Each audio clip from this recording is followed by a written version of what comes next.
Hello, everyone, and peace of Christ to all of you. I hope my voice is coming good and clear from your side. Today, our topic is no different from other topics, which is about Islam as usual. But the funny thing I find always about Muslims that when they speak about their religion, they try to present themselves as people who have a religion, and this religion teach value and teach dignity and teach honesty and teach etc. So today we are going to see together if this is true or not. Now, regardless if you are someone never heard of what we do here, or you are a person who knows a lot about Islam, I want you just to judge by honesty, not by my speech or by their article. One posted on YouTube this link about uh, 12 principles that make you or make a true Muslim. So supposedly those principles, if you follow them, you are or you will be a true Muslim. And I wonder really how we can claim to be people of belief who have a principle when we lie about our principle. So let us see if those principles are true or they are fabricated. In front of you, you will see the whole article. Actually, I have it in the info. Feel free to click at the link which is there to read the whole article if you wish. And we don't cut and we don't cut, we paste, we don't do what the Muslims do, we don't fabricate. The first principle in Islam to make you a true Muslim is to worship Allah alone. This is the biggest lie Muslims they keep spreading all over, that there are people who worship Allah alone. The fact Muslims don't even worship Allah, they worship a guy, his name is Muhammad. If you go and see every practice in Islam, you will see immediately that the most important person in the religion of Islam or the cult of Islam is the guy who his name is Muhammad. It's not Allah. As an example, if you say the F word to Allah, you will not be killed. They will give you 3 days to repent. If you say the F word to Muhammad, you are dead guaranteed, even if you repent. So how you worship Allah? But if I curse Allah, I will not be killed. But if I curse Muhammad, I will be dead. How you say you worship Allah alone when you put the name of Muhammad beside the name of Allah when somebody convert to Islam? Can I convert to Islam by saying I believe in Allah alone? No. Why? Allah, he sent, according to Muslims, all the prophets, you heard of them, and the Muslims consider Jesus as a prophet too. So why in the Shahada don't say, okay, I believe in Muhammad, I believe in Allah and all his prophets? Do I need to call why I don't mention Jesus as an example? Why Musa? What about Solomon? What about David? What about Abraham? The Muslim, they claim that they believe in those prophets, but the Shahada in Islam only contain 2 names, which the name of Allah and the name of Muhammad, which is a true God of Islam. Same time, if you ask the Muslims what Muhammad name mean, they say the praised one. Is that really his name? Absolutely not. This is a title Muhammad he gave to himself. What the praised one mean? You know what does that mean? Praised one is the God. Who is the praised one? So how you say to me that you worship Allah alone, but you're a prophet, you call him the praised one? If Muhammad is the praised one, who is the praised to? Where is the oneness of God? This is the biggest lie Muslims they keep spreading around, saying that we believe in Allah alone, we worship Allah alone, we are people who follow Allah alone, and etc. And supposedly that will make the Muslims in a better position when they speak to Christians, because the Christians supposedly they believe in the Trinity. And Trinity, come on, you believe 3, they are 1. I mean, this is complicated, doesn't make sense, blah blah blah. But the fact, it is the Muslims who have multi gods, and the number 1 God for them is a man, his name is Muhammad. Now, I'm not going to go to details about the nature of Allah, because according to the Hadith, according to the Quran, Allah is just a man who is a physical being who have a leg, he have a shin, he have a lips, he have eyes, he have face, he have ass, he have hands, he have 2 hands in the right side, which is very funny. This is not our topic, but stating that to be a true Muslim is to worship Allah alone, that is a big fat lie. You Muslim don't even worship Allah, you worship Muhammad. Now, if we ask the Muslims about the practice of Islam, as an example, is the practice of Islam is based on Muhammad or based on Allah? The answer is very simple. It's based on Muhammad. There's if I say hundreds and thousands of rules is not exist in the Quran, but it is coming from Muhammad only, you will see who is Allah and who is Muhammad. What is the location of Allah in this religion? How many rules in Islam is coming from the man, his name is Muhammad, and how many rules is coming in Islam from the man, his name is Allah? And then we will find that the man, his name is Allah, is just a fiction, the fact that Islam is coming from Muhammad. Not to mention that even, or to forget to mention that even the rules which is supposedly coming from Allah, there's no witness for it. Even Muhammad himself, he did not see Allah, he never spoke to Allah. Which means at the end of the day, both rules which is supposedly coming from Allah and the one coming from Muhammad, both of them coming from Muhammad anyway. But if we speak now about rules created by Muhammad, as an example, from the first thing the Muslims do in the morning to the last thing they do at the night, you will not find any single proof for it in the Quran. All of it is from Muhammad. If the Muslims, they say to us that the Quran is the source of Islam and Quran is the book of God, shouldn't the book of God contain the word of God, and the word of God should contain what is needed for us to know about God? Okay, where in the Quran I can learn about Allah?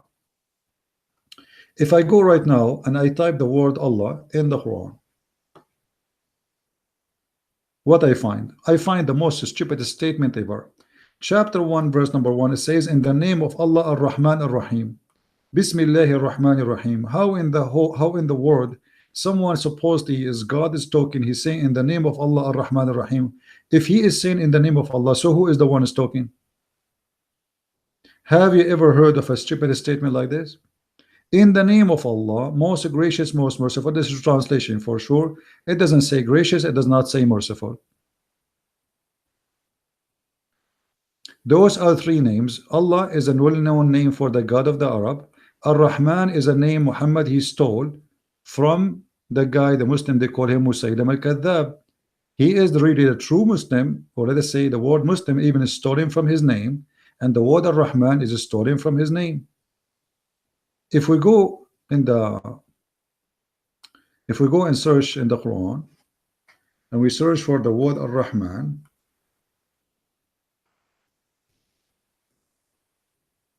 we will find that the first time Muhammad he mentioned the word Ar-Rahman, it was almost in the middle of the Quran. Let us see. We search just to show you how miserable this religion and how stupid this religion.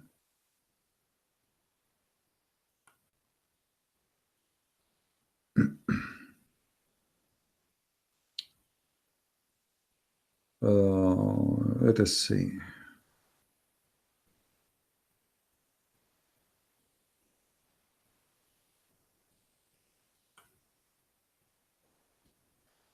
There's many verses speaking about the names of Allah, which is the best names Allah he chose for himself. Let us go here first, and this website is better.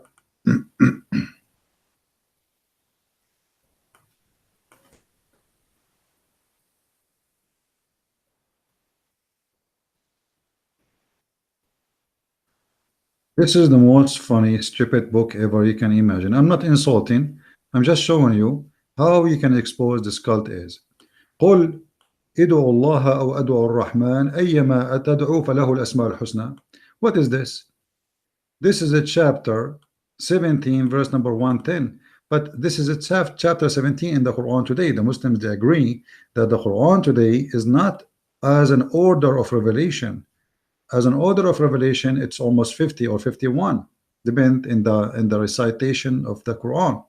So here we have this chapter saying, let us read the translation.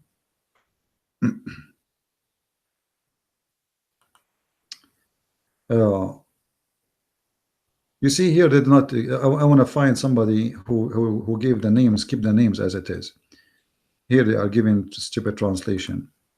All right. Here they are not giving the name. You see, they are calling him a gracious. I want somebody saying Ar-Rahman. All right.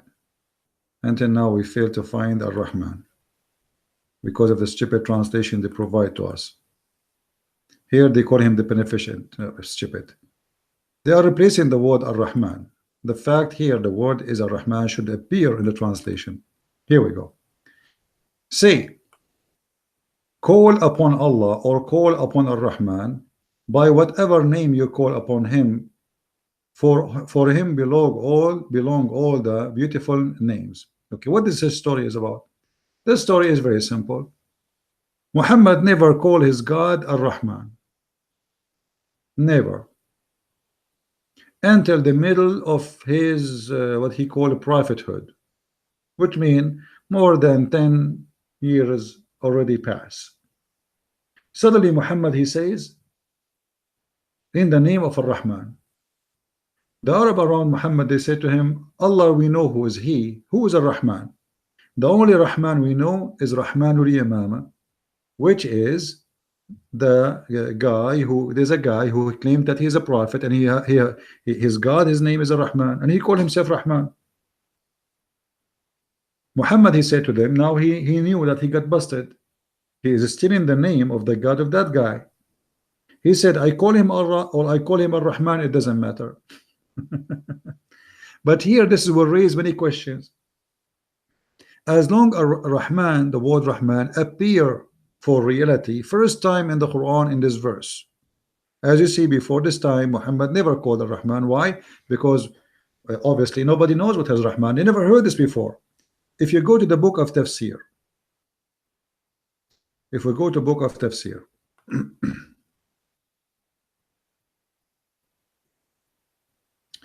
and we go to verse 17, and remember, this is not that the Quran here is not in the order of revelation. Supposedly it is in the order of what is printed according to Uthman, as they claim it is from Uthman, but I believe none of this have to do with Uthman.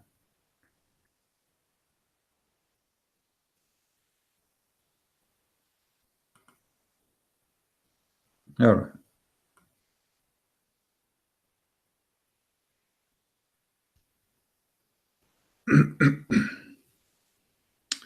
Here you will see the interpretation for the verse. All right. If you read the interpretation, there is a book. It's called Asbab al-Nuzul. Asbab al-Nuzul simply, the word Asbab mean reasons, and Nuzul to send down. So this book speak about, this is an Islamic scholar book, not our book. This is why it's listed in the Islamic government website of Jordan. This website we are reviewing right now is owned by the King of Jordan. When Muhammad he called, read with me carefully. He keeps saying in his present prosperation, "O beneficent, O merciful." Okay, and so the idolaters, they said to him, Muhammad used to call into Allah, and now he is calling into two new gods. Do you see it? So this is clear that Muhammad never used the word Ar-Rahman and Ar-Rahim. Never, never, never. How Muhammad suddenly start adding those Ar-Rahman and Ar-Rahim? Look what happened. So he says they thought he is worshiping two new gods additional to the God he worshiped, Allah and the beneficent, which is Ar-Rahman. We do not know anyone by the name of Ar-Rahman except Ar-Rahman of Al-Yamama. Do you see it? This is not my words. As you see, I'm reading the Muslim scholars' books. So they said to him, what Rahman you are talking about? As we know, you never mentioned Ar-Rahman before. Your God, his name is Allah. Suddenly now you are saying Ar-Rahman. Who is Ar-Rahman? The only Rahman we know is Rahmanul Yamama. Rahmanul Yamama is the guy who his name is, the Muslim, they call him Musaylima. The fact he is Muslim. So they meaning Musaylima the liar, they call him, the Muslims, to insult him, they call him the liar. Why? Because at that time there was many claiming to be prophet, including Muhammad. It was a business. Muhammad business was successful, and actually almost this man Musaylima destroyed Muhammad. However, at the end of the day, this guy, he was killed by the Muslims. According to some stories, he'd been forced to convert to Islam, but then he became rebellion, and he was killed anyway. This guy is the one who have the name Ar-Rahman. And here the Arab and all the Muslim witness, then the only one they knew he claimed to be Ar-Rahman is this person, and his God is Rahman. So they said to him, are you worshiping two gods now? But the important about this is that if this is the first time Muhammad he mentioned the word Ar-Rahman, that means Muhammad he never mentioned it in the chapter 1 in the Quran, or in chapter 2, or in chapter 3, or in chapter 4, or chapter etc. I mean, according to Revelation, if we search Ar-Rahman, the word Ar-Rahman in the Quran. Oh, you see, even the word Rahman, by the way, is written wrongly in the Quran, but we will let it go. If you search a word Rahman, verse number 1, okay, what else? Chapter number 1, verse number 1. I mean, every almost chapter in the Quran, it have Ar-Rahman, Ar-Rahman, Ar-Rahman, Ar-Rahman, all of it. Now, as long this is the first time Muhammad he received Ar-Rahman, what we will do with the Rahman before? All the verses which Ar-Rahman mentioned, obviously those are added. Those are added to the Quran later. All those verses we are showing you, it's showing the word Ar-Rahman. But yet, according to the Muslims resource, this is the first time the word Ar-Rahman ever mentioned in the mouth of Muhammad. Which means all the Rahman verses in the Quran, which is mentioned before this revelation, if it is revelation, is a fabrication. And that means the Quran is a fabricated book, all of it. Number 2, the story here proved to us that Muhammad is a thief. He liked the name of the God, this guy he's calling. He stole from him his name, Musaylam. You see, this guy here, they call him Musaylama, but the fact his name is a Muslim. He took the first name, that he's a Muslim. They took the second name, which is a Rahman, and now he is the first Muslim, and he is his God is a Rahman. So now I call, I cry into Allah, or I call to Ar-Rahman. It doesn't matter. For Allah, all the good names. What Allah good names? What does that mean? All the good names belong to Allah. So Allah don't have names.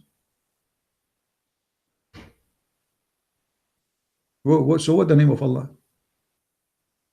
That's mean they are not names.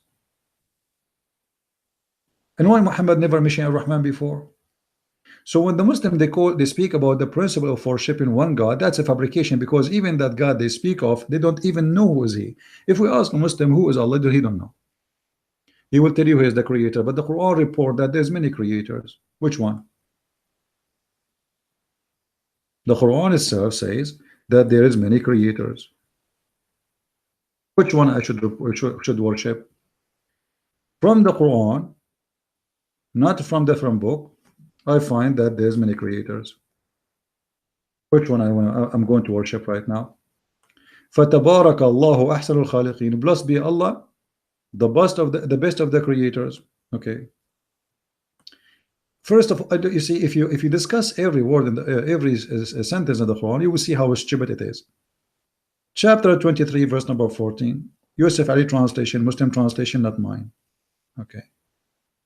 Here it says, read with me. The Muslim, when they translate, they lie to you. They say the best to create. It doesn't say that. It doesn't say that. It says the best of the creators. Change the translator, and you will see the translation change. It's a miracle. Why Muslims don't say the truth? Here we go. It says, and then it produced it as another creation. So blessed be Allah, the best of the creators. Here there's many questions about this verse. Not only about the creators, how stupid to say that he is the best of the creators, because if there's no other creators and you say you are the best of the creators, it means you are a scam. You are lying to us to be the best of the creators when there's no other creators to compare to. You ask a Muslim, who is Allah? He says the creator. But the Quran says he is the best of the creators. So there's many creators. Same time, how Allah he say blessed be to Allah, the best of the creators? I mean, this is the most stupid thing. Obviously this is a man writing about Allah. This is not Allah talking. And here you will find how many stupid mistakes in this verse. How God can speak such a thing, that Allah he created you from a drop of sperm, which is like a clot. What clot? Congeal the blood, the clot. Congeal the blood. Dead blood. Are we created really from dead blood? Who is the stupid in the world will say that? According to the Quran, we are created from a dead blood which is going to grow, and then that clot is going to be a lump, not photos. There's no photos. What's a lie? It's going to be a lump. It's going to be a piece of a flesh, and then each one of those, and then the lump will become a bones, and then we close the bones with the flesh. If you go in the hadith, you will find that Muhammadi claim that every stage is 40 days.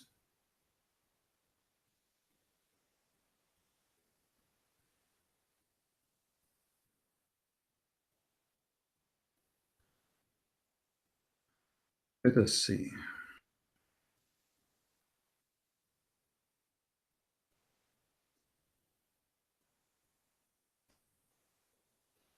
Let us try to find you the hadith to show you that this is all these fictions about Allah is God, and you know there's no way a God will speak such a stupid thing. Read with me. The creation of any one of you is alike that is a semen is collected in the womb of the mother for 40 days. Have you ever heard of a stupid statement like this? That semen is collected in the womb for 40 days. Semen does not live more than maximum 36 hours. You can search in Google right now and see what is the maximum. Like maybe in some cases, maybe 4 days, 5 days. But that will not be normal. But to say that you are collected in your mother womb, actually it doesn't say even womb, it says bottom, the belly. So you are collected as a semen in the belly of your mother for 40 days. 40 days. And then you are going to be a congealed blood, dead blood for other 40 days. And then you are going to be a piece of a flesh for 40 days. So the total is 120 days. If Muhammad is claiming that this is coming from God, what kind of God he says such a thing? So when a Muslim he's trying to say to me that we believe in God, we need to know what God he's talking about. The God is Muhammad, because Muhammad is the one who come with all those things. You see, where Muhammad he got with this explanation that you are collected for 40 days in the belly of your mother? Any Muslim can tell me? They will tell you Jibreel told him. Who's Jibreel? The angel. The angel told him. Okay, my friend, what kind of angel he said to Muhammad such a thing? Read carefully with me, please. And as you see, this is the Muslim translation, so don't blame me for the stupidity of your prophet. The messenger of Allah, sallallahu alaihi wasallam. You see this one between two brackets? This is sallallahu alaihi wasallam, which means Allah pray on him, salute him, because he's God, not Allah. Allah is the one who pray on Muhammad. I thought Muhammad he will pray to Allah. No, Allah and the angels they pray on Muhammad. And then they say the truthful, the receiver. So here you see Muhammad is telling the truth here. This guy is not a scam. This is the truth. The truth, we are collected in our mother belly for 40 days. This is alone enough to prove to you that Muhammad is a big fat liar. And this is alone a proof to us that Muhammad he did not speak to an angel.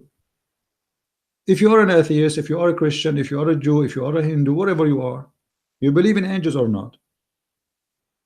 If this man claimed that he received his information from a superior being, divine being, whatever you want to call him being, what kind of God does God he say such a thing to him? And this is exactly what is in the Quran.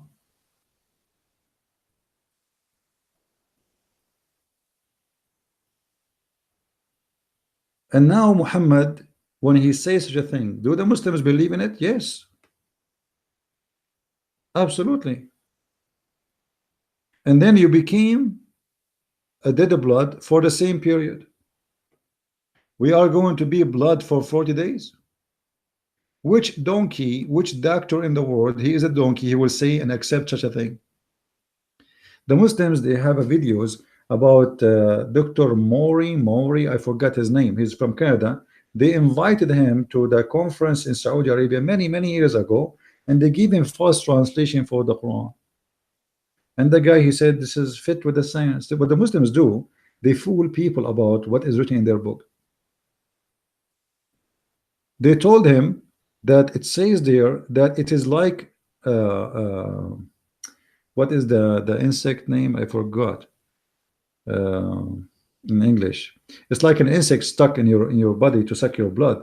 But the Arabic says alaqa. This alaqa is, you see, when you have a cut in your skin, there is a piece of a blood which is going to dry over your skin cut to block it from bleeding, and at the same time it's helped the processing of healing. That is what alaqa is. They gave the guy a wrong translation, saying it's the same as an insect in the look, or let us say it's a creature which is like suck your blood, which is stuck with your body and will cling in your body. But it doesn't say that. You see here it says became a clinging like similar period. It doesn't say that. It says alaqa. This is a false translation. Clot. You see, the same like Yusuf Ali. Look what Yusuf Ali did. He said congealed blood. Do you see it? So it's a clot of a blood, and it's a congealed blood. How Muhammad he came with this conclusion? Muhammad, he noticed that when women and his wives, obviously they cannot get pregnant, when they lose babies, there is certain kind of a blood come when they cannot deliver the baby, when the baby die. So Muhammad, because if he's an idiot, he thought this is what is making the baby. It is that blood.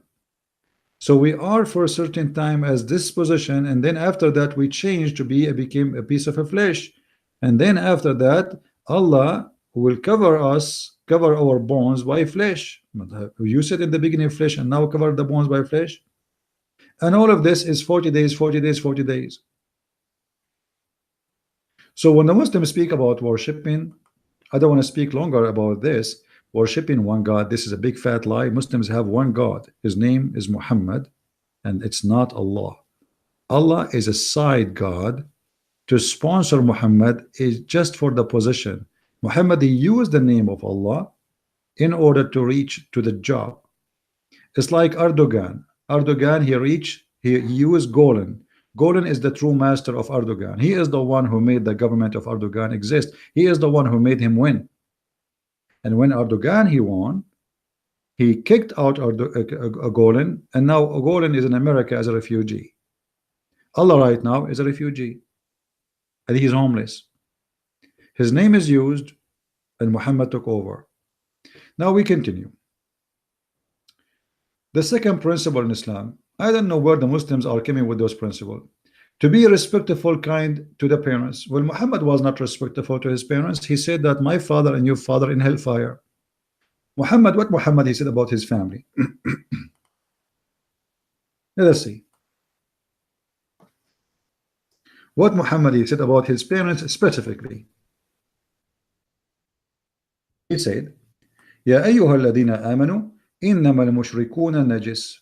Oh, who you believe, you should know that the mushrikun are najis. What najis mean? Najis, not as Muslims they translate to you any clean, not a clean. This is garbage. Najis does not mean that. Najis mean that he is filthy. It doesn't matter how he clean himself. You can read all the translation. Exist in Muslim books.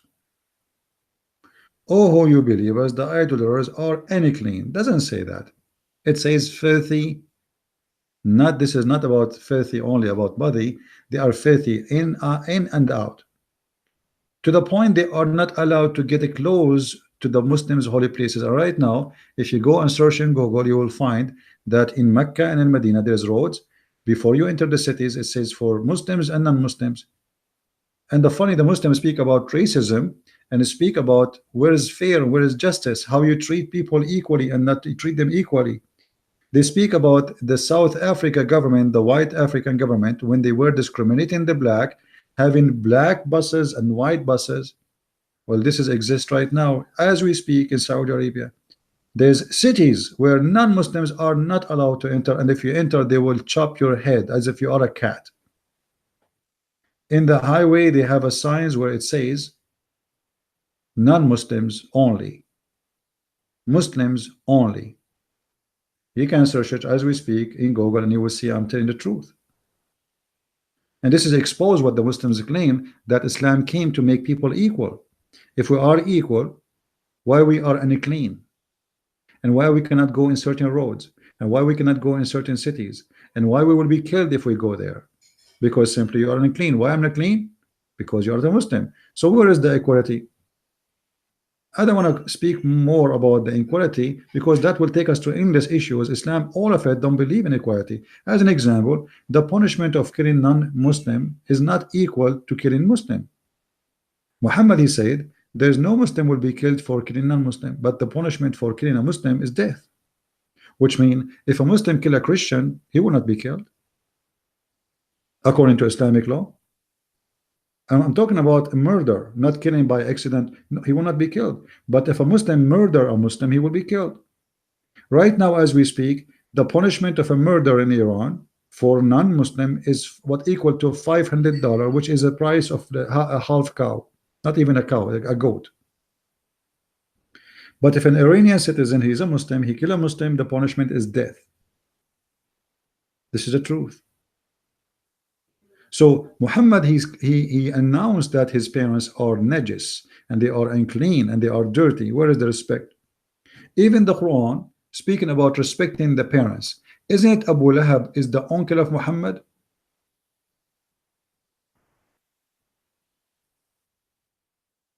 Quran have a scandal about them, calling them names. Where is the respect? Chapter 111, verse number 1, 2, 3. It's a small, very tiny chapter. All this chapter is just calling names. For who? The uncle of Muhammad. Now some Muslims, they say, Abu Lahab is a very ugly, disgusting man, but Muhammad, he married 2 of his daughters to this man, children's. So why he was not disgusting before? They are very close to the point. 2 of the daughters of Muhammad, according to Muslims, married the children of this man. If he is disgusting, there's no way Muhammad will marry his daughters to his children. What happened when this man refused Muhammad to be a prophet? Muhammad, he launched his mouth on him, and he made the Quran claiming that this is God talking, but there's no way God will say this. Imagine God the Almighty, you call him Allah, you call him whatever you want. He make a chapter saying Tabbat yaba dada Abu Lahab wa tab. What the heck is that? What? And by the way, the translation is the most funny translation. It doesn't say the power of Abu Lahab will perish. It doesn't say that. I mean, the Muslim, are you using Google translation, Muslims? But in the time of Yusuf Ali, there was no Google translation. Change the translation. I don't know which one I click in. Let us see the other one. Predation overtake both hands of Abu Lahab. Look how here it's both hand of Abu Lahab, and the other one it was the power of Abu Lahab. We just change the translator, and suddenly the word hands appear, and the word hands disappear in the other translation. But if you read the whole chapter, which is nothing except name calling, very funny and very stupid, God Almighty is like 2 women who they are living in a building in Egypt, and one of them, she split some water in the stairs, and the one downstairs saying to her, hey stupid idiot, what are you doing? May Allah make your hand dirty. And the other woman, she said to her, oh, may Allah make your health go and your TV will not work no more. And then the other one, she said to her, soon, okay, soon you will be burned in flame, just wait, the punishment is coming. And then his wife is the one who carried the wood. Okay, your wife, she carried wood. What the heck is that? This is God talking?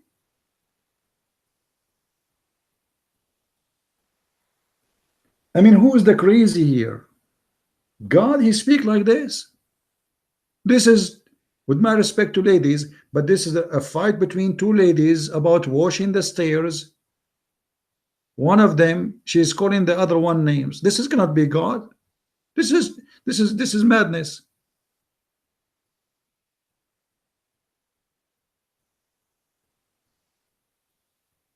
The God Almighty making a chapter about the uncle of Muhammad and his wife and what he is saying about them. May Allah beat your hand and make you perish. Your wealth will not help you. He's jealous that he's wealthy. Muhammad is poor. This is why he married his daughters to his children, so he can eat good food. He can go to their houses for free. If this guy is ugly and bad and disgusting and he's a scam, why you marry your daughters to him? Then he shall soon burn in fire, in flame, and then and his wife, she is the one who carry the wood. What carry wood? If my wife, she carry wood at that time, what the problem? Is that an insult? And then we say in her neck there is a necklace made from wood. Like what? What does that mean?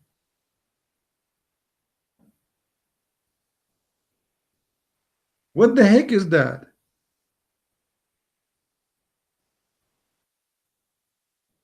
And that's it. He stopped. The story is over now. What happened next? What we learn from this story? Nothing. What the point of this chapter? Nothing. Nothing. It is a pure stupidity.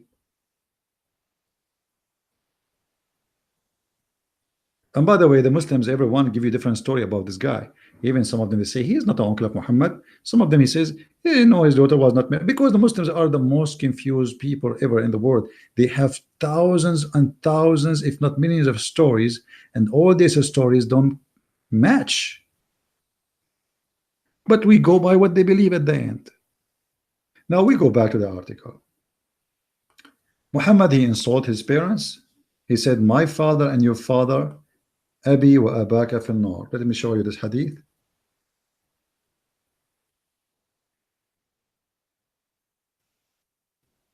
Here we go. Where is the respect for the parents? He replied, your father in hell. And then when he turned back, he said, my father and your father in hell. Why? Because he's a kafir. And his mother too. Where is the respect? And we showed you Muhammad calling names to his uncle. And as you know, uncle is in the place of your parents. When somebody curse and call names to uncle, that is not a nice person, and this is not a person who respects his parents, because your uncle is equal to your parents. Let us continue. To be good to relatives. I mean, how much hypocrisy we have here. We just give you an example of Muhammad not being good to his relatives, starting from his uncle and the wife of the uncle. All of Quraysh, he start attacking them, stealing their money, stealing their food. Each time a caravan, and the Quraysh is his relative. Remember, this is a tribe family.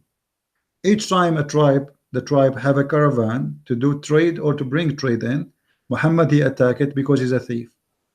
The Muslim, they say to you, oh, he was attacking them to retrieve what he lost. That is a big fat lie. Nobody kick him out. Actually, there's tons of TV stations made by Muslim scholars explaining that all of this, that Muhammad, he lost his money there, is a lie. Muhammad, he left willingly. He took all what belonged to him, all his baloney, and he left alone, and nobody forced him. The reason he left, because he been humiliated. How humiliated? Did they really kill him? No, he left alive and nobody killed him. And he did not leave in the middle of the night. The Muslim, they claim, oh, and one night he asked his cousin, he was 9 years old, to sleep in his bed, and he ran for his life. You see, even that story proving to us that Muhammad is a scam.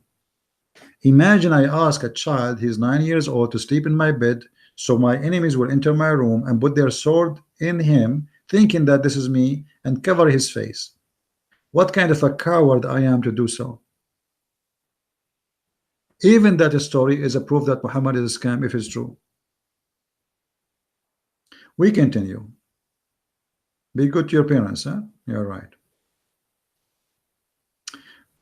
And to the poor, be good to the poor. I like that.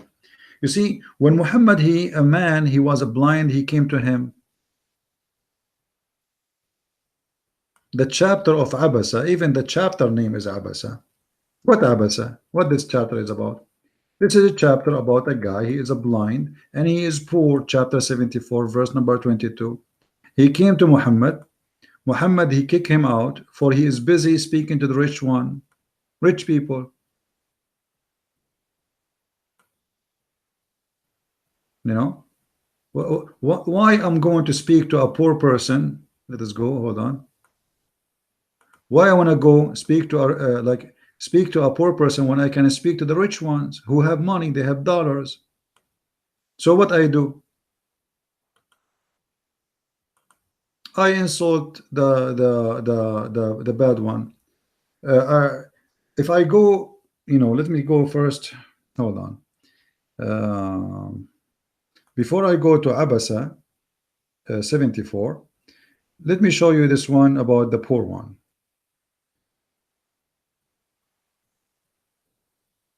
Being good to the poor one. Let us see how Muhammad was good to the poor one.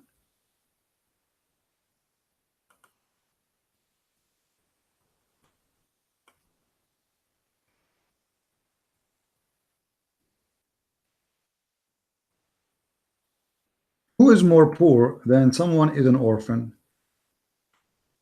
I mean, especially in the old days, there's no organization to help them, there is nobody to help. What Muhammad he did with the orphan? Let us see.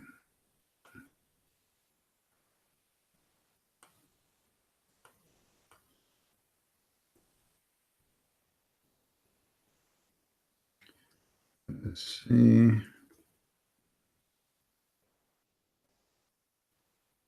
In order to be nice to the orphan, we have to sleep with them. وإن خفتم ألا تقسطوا في اليتامى فانكحوا ما طاب لكم من النساء مثنى وثلاث ورباع.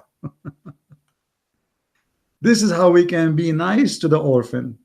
Read with me carefully. Chapter 4, verse number 3.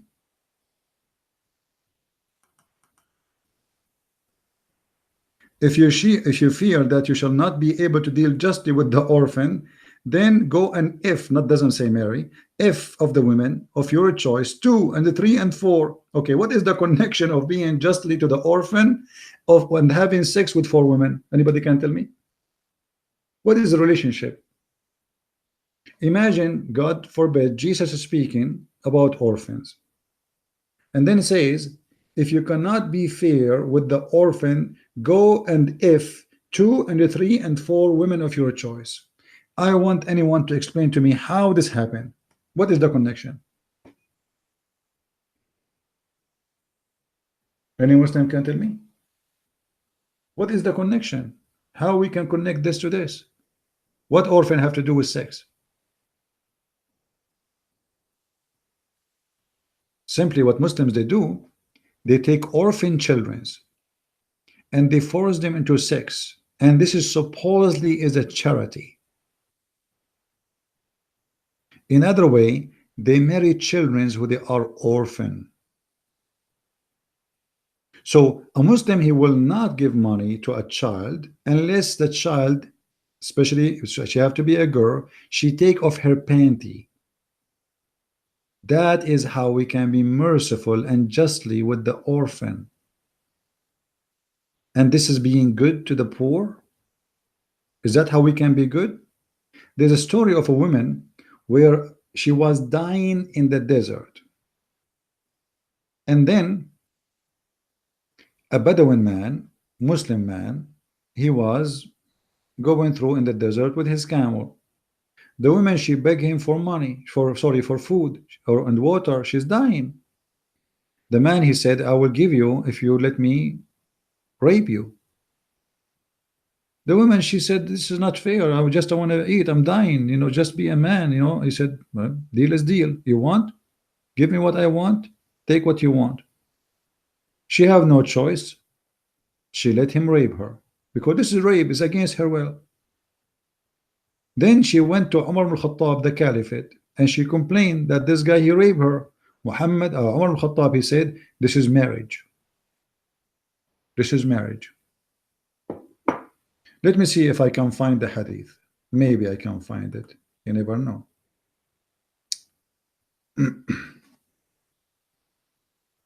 Let us see.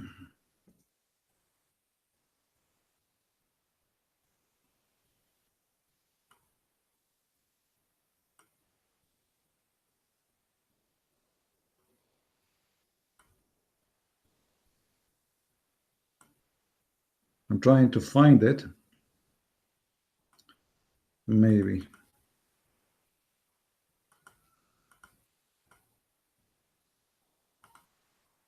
To see if we put two brackets between those things, maybe we can find it. The problem when you type in Arabic, it's different. Let us see here. Maher. All right, now thinking. Anyway, you can search the story, and maybe Phil, he can give you a link if you have it there. He can maybe later post it for you in the text down there. So if you notice with me, everything the Muslim they spoke about in their article is nothing but a scam. Be careful with money, not waste resource. Okay, be careful with money, don't waste resource. If you go and read the history of Islam, you will find that Muhammad, as an example, he have 13 wives. Is that a waste of money or not? Is that a waste of money or not? This is money. How Muhammad and why Muhammad need to have 13 wives? What for? This is according to Muslims, 13 wives. How many slaves Muhammad he owned? What for? Fantasy? To be a slave lord? How many slave belly dancer every caliphate in Islam he have at home? Umar al-Khattab, he did beat a woman who is a slave in his house for covering herself and for covering her breast. So not only they, they like wasting money for them, a human being is money for them. They abuse a human, they kidnap a human, they rape women, and even then they force them not to wear proper clothes when they have visitors. When the slave was coming inside the house of Umar to serve his guest food and drink, Umar, he asked her, why you are covering yourself? Are you trying to resemble the free women, the Muslim women? Because Muslim women is the one who allowed to cover themselves. Slave women, she have to show her body and her hair. And Umar, he did beat her as a penalty for that. Where is justice and where is don't waste resource? Isn't it waste of resource to enslave a human being and make him your slave?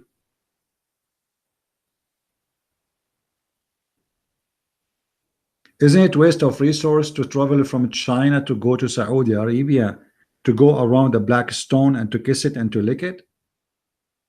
Isn't it a waste of resource that you are in the month of Ramadan, which is 1 month of 12 in the year, is a waste of time? There's no job can be done.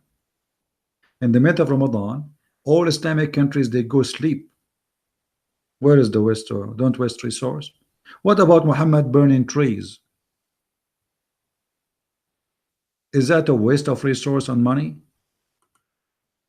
Oh, because those are the trees of the Jews, we can burn them. But the trees is for all mankind. Trees produce oxygen. Trees bring rain. Why you want to burn them? Or he's an evil man. That is a behavior of an evil man. He have a lot of hate. It's easy for nobles of Quraysh, etc., etc., etc. And then he cut the trees, and the sparks were flying in all direction. And even Muhammad, he made a Quran about it. The Muslim, they say to you, the Prophet was a go green guy. He forbid us from cutting a tree. The fact this is not true. The Quran make a verse about burning trees is lawful. Burning trees and cutting trees is a must, actually, not only lawful. ما قطعتم من لينة أو تركتموها قائمة على أصولها فبإذن الله. What does that mean? Any tree you cut, you Muslims, it's because I want you to cut it. And this is what Muhammad did.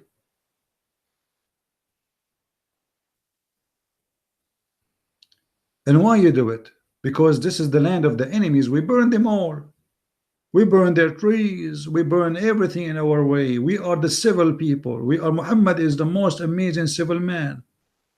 Why you are seeking revenge from the trees? Yes. And then we take all the money they have as a spoil, as you see. And who is the one who will take the spoil? Muhammad. And then they want to give us Islam, present Islam as something high, something noble, something exciting, something full of charity and mercy. But even trees did not survive the vengeance and the madness and the hate of Muhammad. Then we find number 4 principle, to take care of the children. I mean, this is the most funny thing a Muslim can say to me. How you Muslims allowed having sex with the children and you claim that you take care of children? Anyone can explain to me? How you Muslims allowed beating children, raping children, kidnapping children, buying children, selling children? Even in the heaven of Allah, children are sex slaves, and yet you claim that you care of the children.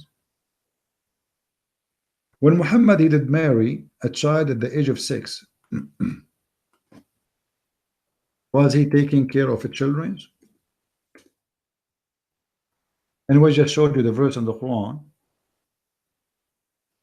speaking about raping the orphan. What about chapter 65 verse number 4? This is a chapter of the divorce. What this chapter is about? It's speaking about divorcing children who they never have their period yet. Really, if you have any doubt about their waiting period, this is to explain to you. This is speaking about women who they are divorced. According to Islam, they have to wait for 3 months to be sure they aren't pregnant, and this is showing us the ignorance of the God of Islam, because you do not need to wait 3 months to know if the woman is pregnant or not. Then we continue. So this is about, if you have a doubt about the waiting period, the prescribed waiting period shall be 3 months, also for those who have not yet menstruated because of their young age. Why? What we are talking about, divorcing them now. So the Muslim, they lie to you. They say we don't marry children, so you divorce children but you don't marry them. This is talking about divorcing children who never have their menstruation yet. So where is the one who take care of children? Guys, is my voice clear? Let me know, please, if the voice is not coming clear to you. All right. So if we go all over the principle the Muslims they claim, we will find that each one of them is a lie. To respect every and not to kill anyone unless pursued for justice. What a big fat lie. What a big fat lie. Let us see if this is true or not. If we go to chapter 9 verse number 29, chapter 9 verse number 29, where is the justice? And you know what, I'm not going to explain to you the verse. I'm going to show you what the Muslims believe, and you tell me if this is justice or not. Why the Muslims have to kill all the Christians and the Jews? What is the purpose? Justice. Let us see. This is a chapter 9.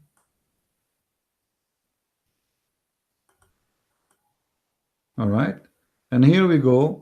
And as you see, you know, I don't want people to say he's misquoting. I'm showing you the Muslims' understanding for it, not my understanding.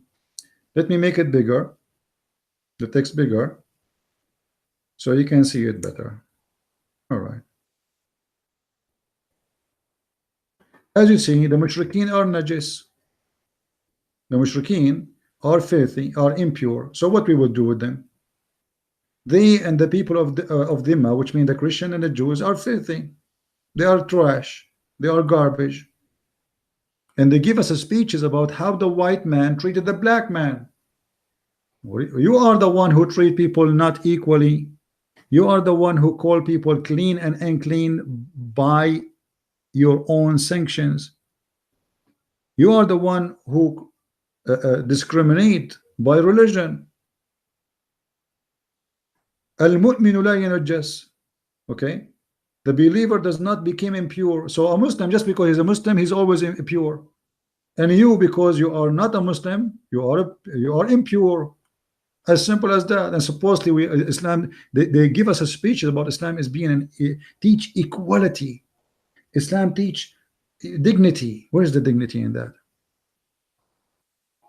And guys, please, I don't see how many people are watching right now. I'm not sure how many. Let me see. I'm trying to find out. 137. I mean, why only 137 people? They watch women doing makeup. They will find 2,000 people watching, and we make a very important education for free. We have 137, 140. I mean, this is not even fair. It's not even, I'm not talking about fair to me. I'm saying not fair to the topic. Honestly, my Lord, my Savior, the Messiah, have 12. So I'm not complaining about the number in here. I'm talking about why we don't invite people here. Share the link, please. Tell your friends, subscribe, make it appear in the front place. Let us do some work. I am in trouble. I'm traveling around, but yet this is the most important thing I do.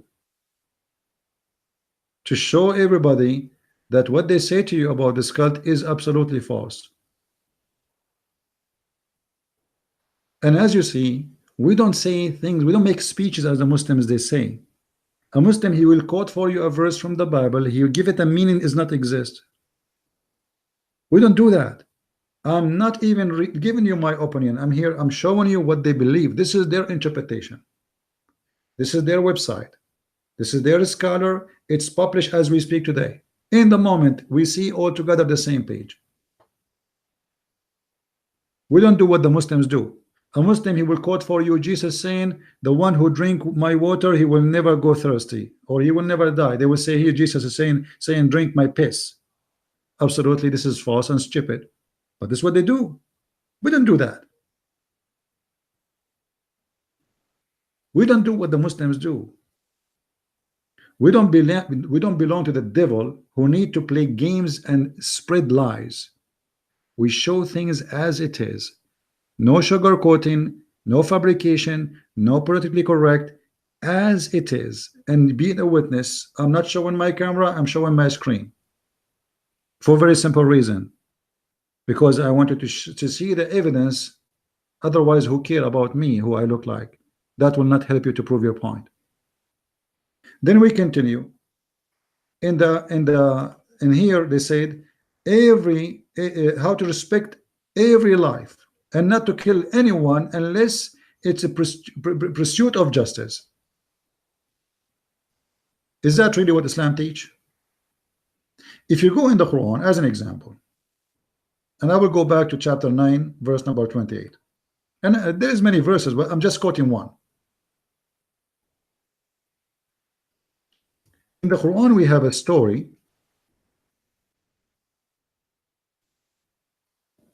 about a child who was killed for no reason except that the Muslim, he fear that he will do mischievement. Where is that? Hold on, it's not showing here in the search. All right, we go to the story of Al-Khadr. Let us go here in this story. فانطلقا حتى إذا لقيا غلاما فقتله قال أقتلت نفسا زكية بغير نفس. Let us read together. What does that mean? Chapter 18 verse number 74.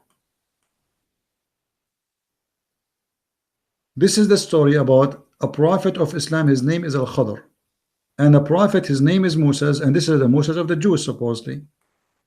And Muhammad claimed that Allah, he sent Moses in a special training to learn from the prophet Al-Khadr. Al-Khadr is a prophet. He was called this way because he drank from the fountain of youth, and since then he never died. He was exist in the time of Noah, he was exist in the time of Alexander the Great, he was exist in the time of Jesus, he was exist in the time of Muhammad, and he is exist today as we speak, because simply he never died, for he is called Mr. Al-Khadr, which means Mr. Green. This guy, whenever he said, the grass turned green, because he drank from the fountain of youth, which is the fountain Allah he provide to him, and it's exist in Al-Bahrain. If you know Qatar, Al-Bahrain is a country next to it. So Moses here, he went in a trip, and supposedly he will meet Al-Khadr in next to the fountain of the youth, and then he will go with him in a trip to learn from him, because Allah, he told him that I have a servant who is more higher than you in knowledge, and his name is Al-Khadr. Moses, he wanted to learn from him, so he went searching for him as Allah told him to do. Then Moses, he met with him, and Moses asked him to walk with him to learn. And now the Khadr, he found a boy and he slay him. This is not a young man, this is a boy. You see, if you change the translator, you will see how the translation changed, because Islam's translation is nothing but a scam. All right, when they met a lead, I mean, translation sometimes go really funny. All right, here we go. Till they met a boy, as you said to you, it is a boy. Al-Khadr, and Al-Khadr, he killed him. Musa said to him, you have killed an innocent person. Who killed? None. Remember, the Muslim, they say to you, in Islam, we are not allowed to kill non-Muslims, or sorry, anyone, unless he is a criminal. You're right. Now, this boy, he killed none. So what is his crime? Nothing. Except that one day this guy, his boy, he is going to grow up and he might leave Islam. So what we do? We kill him. So when the Muslims, they say that we kill only in the case of justice, to pursue justice, as you see here in the screen. Let me make this one bigger. Just in the case of justice. That is a big fat lie. That is a big fat lie. Here we go. The story is in front of us about a child who commit no crime, who killed no one. The only crime he have, that they fear that when he grow up, he will not stay as a believer. So we need to kill him. Where is justice? If you go here with me and you read the interpretation of the explanation of the Quran, here Allah explaining why the boy was like slaughtered. And as for the boy, his parents were believers, and we feared lest he should oppress them by being rebellion and disbelief. Okay, so we kill a child because you are feared in the future he will leave Islam. So when the Muslim, they say to you, there is a verse in the Quran saying, if a person killed as an innocent person, as if he killed all mankind, this is a big fat lie. That verse does not mean killing a person which is totally anyone is forbidden. That verse is speaking about killing a person who is protected by Allah, a person who is a Muslim. As you see here, a child, just because they fear that he will be rebellion in faith and disbelief, he will not believe in Islam, we kill him. So when the Muslims speak about justice, they try to fool you, and right away they will quote for you this verse, the one we mentioned to you,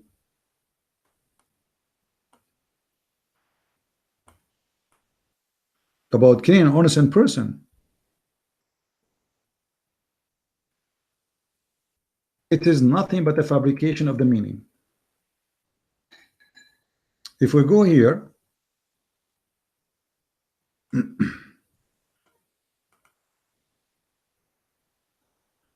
Read carefully with me. This verse always Muslims they quote it for you.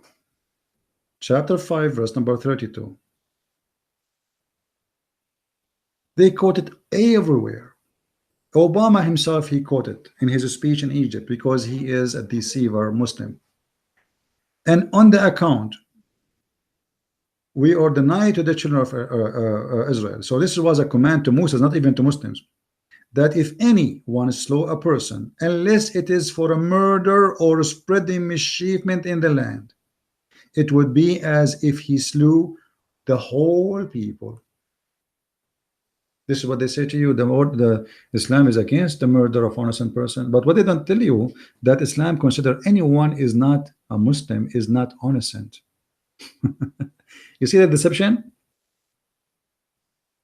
And I just give you the proof from the Quran itself. Chapter 18, verse number 74 and verse number 80, 82. Read them, where the child he was slaughtered just because they feared he will leave Islam.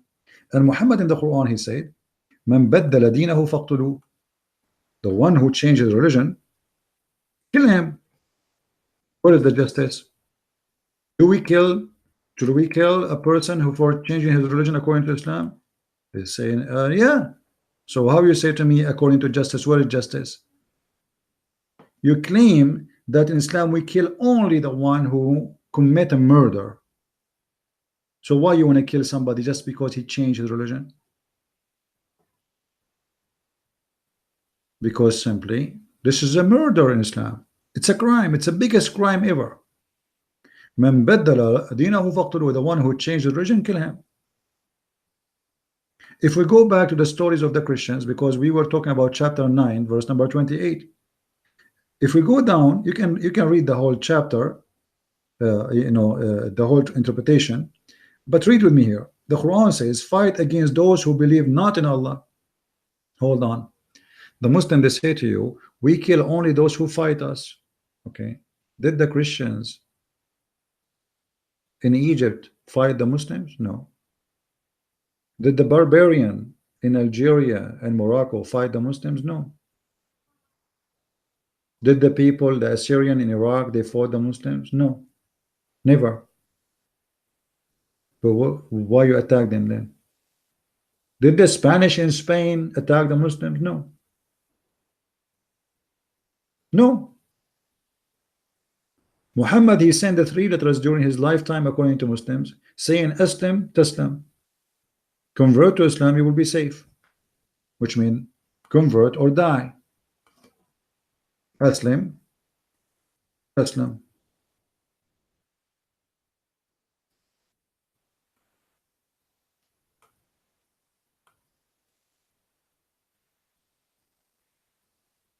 Embrace Islam and you will be safe.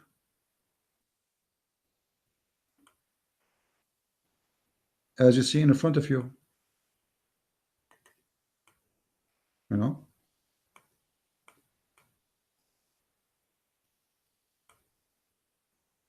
Let me show you. Here we go. Aslim Taslam in front of our eyes.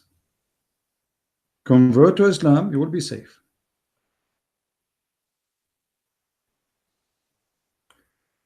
Read with me carefully. This is the message. Supposedly Muhammad, he sent a letter to the Byzantine ruler, the king of the ruler of the Roman in Jerusalem.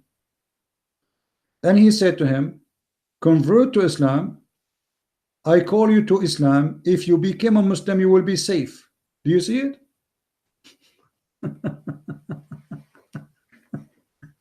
Who is the one attacking who? Who is the one sending a message to who? Did the king of the Romans send a message to Muhammad saying convert to Christianity and you will be safe? It's Muhammad. The Roman never attacked Mecca. They never went all the way to Saudi Arabia. Never. They have no business there. They never been there in the whole history of Saudi Arabia, for a very simple reason. Not because the Roman are not in, like interested in occupying. We know the Roman history of occupying more territories, but because this is a desert, there's nothing there. Their horses will die before they arrive. Muhammad is the one, he's attacking them. He's sending letters, says convert or you die. You want to be safe? Safe from what? Safe from me. If you go in the Quran, in the Hadith, you will see Muhammad says,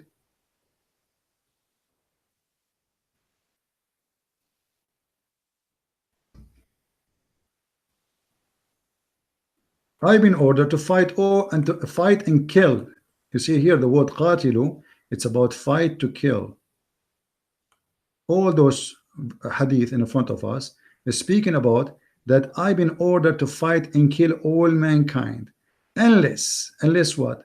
Unless you do pray as I pray, unless you pay me the money, unless you slaughter as I slaughter, unless you eat as I eat, and then and only then you will be safe and I will not take your money. This is what Islam called justice. So when you hear a Muslim says we should not kill anyone, innocent person, unless it is to pursue justice. This is justice in Islam. Fight against those, the people, all the people, until what? Until they stop fighting me? No. Until they became in peace with me? No. Until they agreed to sign a peace agreement? No. Until they testify that there is none worthy of worship except Allah and Muhammad is his messenger. This is the whole story. He want to kill them, he want to fight them, he want to go in war with them for a very simple reason. He want them to be forced to accept him as a prophet, and then have to pray, not only to say the shahada. No, you have to establish the salah, and then you have to pay him the tax, the zakat. Muhammad, he want his pocket to be full of money, and if they do that, then they will have their protection from me of their life and their property. So the property of you is going to be protected only if you are a person convert to Islam. And this is exactly what ISIS did, and this is exactly what the Muslims do all their life, as you see in front of your eyes. So when somebody try to fool you and say to you that we people, we are Muslims who don't fight anyone unless he fight us, that is a big fat lie. Now if we continue here reading the book of Ibn Kathir, I'm going to jump a little bit so we can read the point of this chapter 9 verse 28. Until you fight them, until what? Until they pay the jizya. So Muhammad, the scam Muhammad, he don't care anymore about converting to Islam. If you pay him money, pay me, you stay alive. I don't care even if you believe in Allah or not. You see the scam? He is attacking the Christians, attacking us, and I am a Christian. I am from the Middle East. We've been attacked by the filthy Muhammad and his army for no reason, except we did not accept Islam. Not because we fought him. We never attacked him. We never attack anyone. The reason is simple. Allah, he command Muhammad, as Muhammad claimed, he been ordered to fight the people of the book, to fight them, to kill them, or they pay. So pay or die, or convert. And actually in certain point, when the Christians villages, they decide to convert to Islam just to stop paying the jizya, which is a slavery tax, it is humiliation tax, the Muslim refuse, because now they want, if they convert to Islam, they will not pay jizya, and this is not good. So they refuse them to convert to Islam. If you read with me here down, you will see the Muslim decide, they lie to you, they say jizya is a tax, it's just tax like everybody. That's a false lie. It's a humiliation. It is a penalty with humiliation. Paying jizya is a sign of kufr and disgrace. It's not a tax, it's a sign of disgrace, because how you pay it, you pay it would be you being humiliated, spitting in your face, torturing you, beating the hell of you, even taking your wife and your children if you do not pay. And then hatta yu'tu jizya, until they pay jizya, and because they choose not to embrace Islam. Do you see it? With willing and submission, which means you have no choice, and defeat, and feel themselves subdued, disgraced, humiliated, etc. Read with me. And the Muslims are not allowed to honor the people of the Dhimma, which means the Muslims are not allowed to honor the Christian and the Jews, elevate them above the Muslims. And for so because they are miserable, disgraced, humiliated, Muslims recorded from Abu Hurairah said, the Prophet said, if you meet the Jews and the Christians, don't initiate them with peace, and not only that, force them to walk in the sewage. In the old day, there was a sewage open in the side of the road. Simply, it's a tunnel for the dirty water to run. So if a Muslim walking by and you are coming from his direction or the opposite direction, you have to jump immediately in the sewage. Otherwise, the Muslim, he will punish you, and maybe he even will kill you. There's a video on YouTube, you can search it. A Muslim, he was talking about the old days where Islam was flourishing. He said, in that time, all those Christians, they convert to Islam very fast for a very simple reason. He said, you know, imagine you have a son and you are talking with you, taking your son in the donkey in the city, but your father, he cannot face the street, which means he sit in the top of the donkey and his back is to the head of the donkey, which means he is facing the wrong direction. Why? Because a Christian is not allowed to do so. Imagine you ride the donkey in the wrong direction. Your son will say to you, Dad, why you are sitting like this? The dad will say to him, because we are from the people of the Dhimma, we are not allowed. Can you believe it? And they are proud about it. There's videos about it on YouTube. And he said this is where we're able to make the majority of the Christians convert to Islam, because we humiliated them. ISIS, they come to town and they start doing this to you, what you will do? Raping your daughter, spitting in your face, beating you, stealing your chicken, stealing your goat, taking your money, what you would do? You say to yourself, if you are not good in faith, if you are not strong with your faith, I say, okay, I will convert to Islam. If this will make me live like a human, I will. Many people, they don't just want to live. Did you ask yourself how Turkey became Muslims 90%? This was a Christian country, pure Christian country. This is not Turkey. There's nothing is called Turkey. It's a lie. This is an empire of the Christians, totally demolished, and the Christian disappear. How? How that can happen in a few centuries?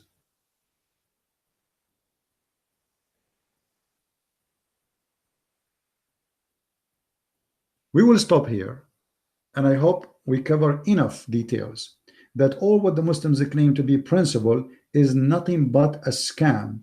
Nothing there is truthful, nothing there is real. It is a lie. And only foolish people, they will believe in such a garbage unless you use your brain and you start doing research. I advise you, my friend, to do search by yourself. Don't believe in what I said to you. As you see, I'm showing you what Muslim says. This is Muslim books. This is Muslim interpretation. This is not my statement. None of the things I said to you today is coming from my books. By the way, you can read my books, and even my books have nothing of my own. All is Islamic reference. My books is a collection of reference. Like I say, like I try to explain to you about the topic, but the major point of my books is reference. And I'm so glad that many people, they really love my books, and more people, they are reading it. But there is one thing I don't like about people reading my books. They don't make a review. You see, if you look at the number of people who bought my books, and then you read, you see how many review, you will be disappointed. Like, why people don't make a review? In case you do not know, you can make a review on Amazon without using your real name. You can call yourself Amazon customer. In Amazon, they allow you to use a nickname, any name you wish, anything, or Amazon customer, or call yourself Abdul, or anything you want. Still, you can make a review. All what we want people to make an honest review. If the book is wonderful, say it's wonderful. If it's bad, say it's bad. But I wish people, they will more review. And I'm so glad that's the book, my last book, Sex and Allah, volume number 1 and volume number 2, is really purchased highly by Muslims. High number of Muslims are purchasing this book, and really they are shocked about what they learn about their religion, things they never heard before.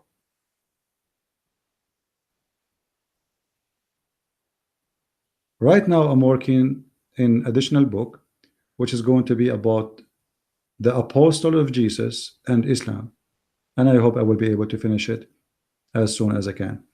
But the purpose of those books is not just to write books. The purpose is to share knowledge and the knowledge live. You have a problem, and the problem is very simple. You don't speak Arabic, and because you don't speak Arabic, they lie to you. They fabricate translation, they fabricate stories, and there is no way for you to know unless you speak Arabic.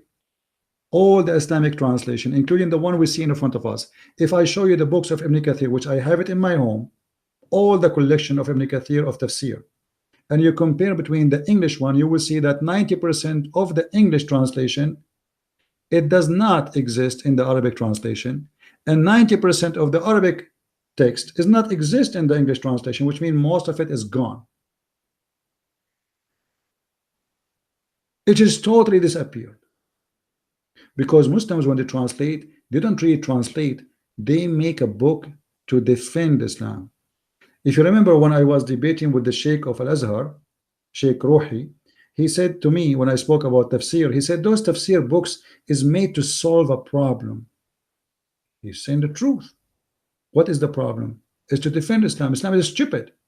So what we do, we make a tafsir, and that is supposedly will defend Islam. But as you see, those became priceless texts for us to prove our point today in the time of deception, where nobody want to say the king is naked. You know the story of the king, the naked king, where the tailor, he told him, only foolish ones, they will see you naked.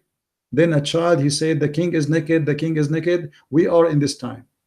Everybody is a hypocrite, everybody is a liar, everybody is politically correct, and nobody want to say that Muhammad is a scumbag. Nobody want to say that Muhammad is a criminal. Nobody want to say that Islam is anti-human cult.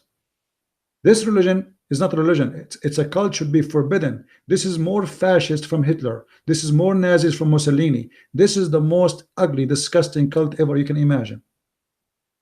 And yet they try to force it on your children, as we see in Netherlands, where they take children from school to show them how to pray to Allah.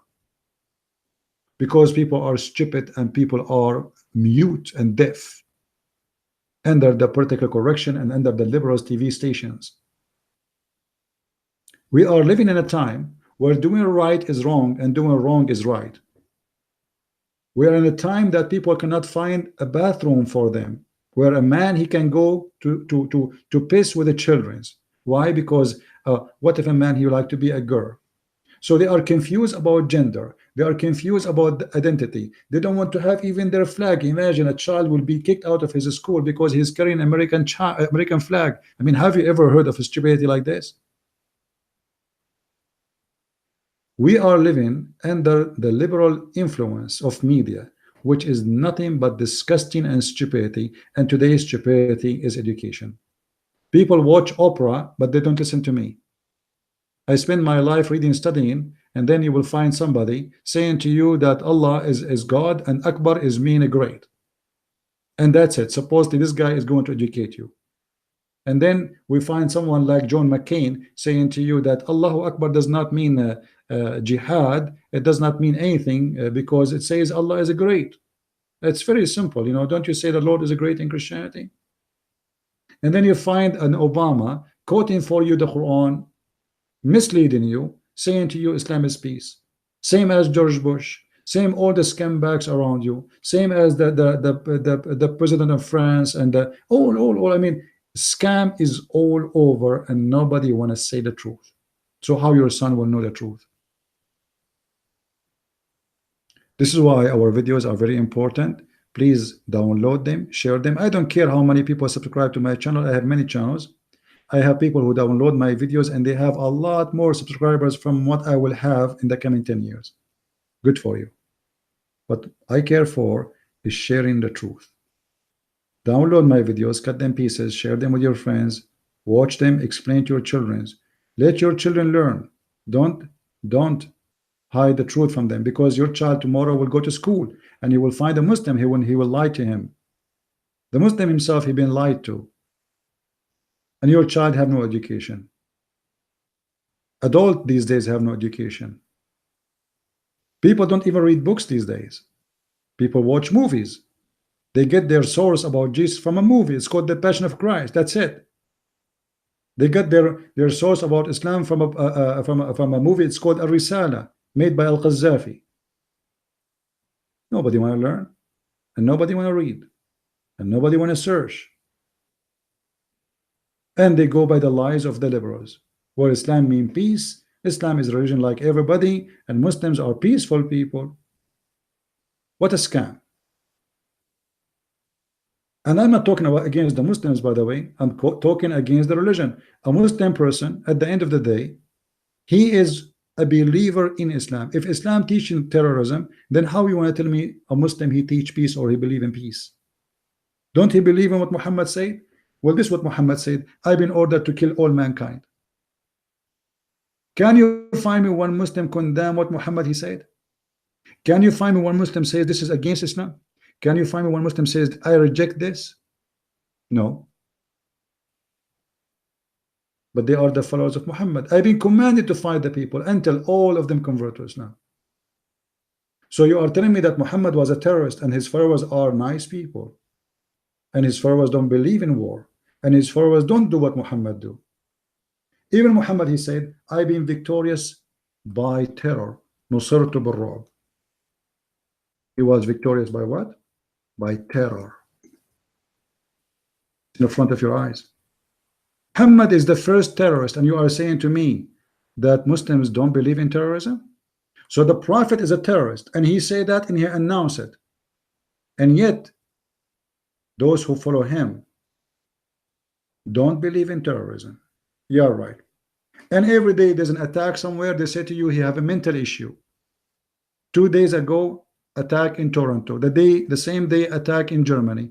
The day before, attack in, today as we speak, more than 150 people killed in the south of Syria from the Druze.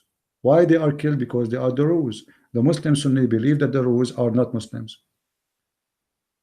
They attack them in the mall, they attack them in the grocery stores, in the vegetable stores, and they start shooting everybody, and suicide bombers everywhere, and they killed a huge number of them. That is Islam. But nobody want to see it, and nobody want to say it. But we are here to do. So please help us, and I appreciate those who like to help us by by ordering my books, by making donation. We appreciate that, and may the Lord bless you for listening and being with us. And until I see you again in the coming broadcast, where I will announce about it when it's going to be, may the Lord bless you all and keep you in good health and wealth. Christ is Lord and Islam is false. I mean to that. See you soon again. Bye-bye.